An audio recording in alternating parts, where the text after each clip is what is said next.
How to log into ADP Workforce Now Employee Portal account. Hi everyone, this is Alana from Create, Login and Delete. Let's jump right into the video. First, you want to open up any web browser and on the search box, search for workforcenow.adp.com and press enter.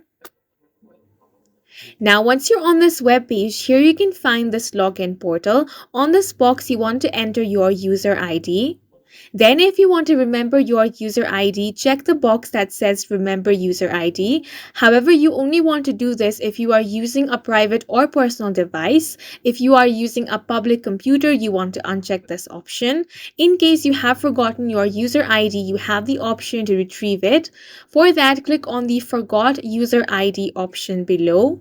Once you click on this option, over here you will have to enter some of your details. Start by entering your first name, then enter your last name.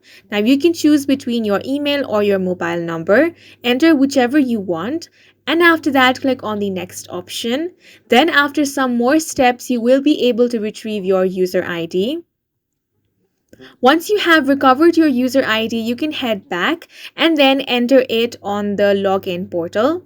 After that, click on the next button. Now on the next step, enter your password.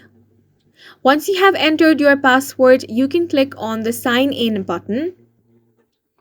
And then you will be signed into your account if all the details are correct. In case you have forgotten your password, you can click on the Forgot Password option in order to reset it.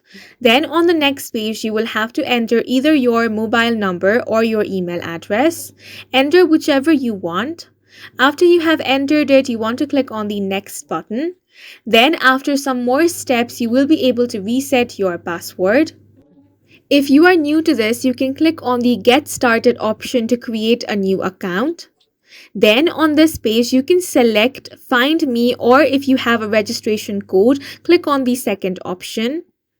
Now on the next page, you will have to first enter your registration code here. Then the second step is to enter your identity info. After that, enter your contact info and then you will be able to create your new account. And that's it for this video. Please make sure to hit the like button and subscribe for more helpful tutorials.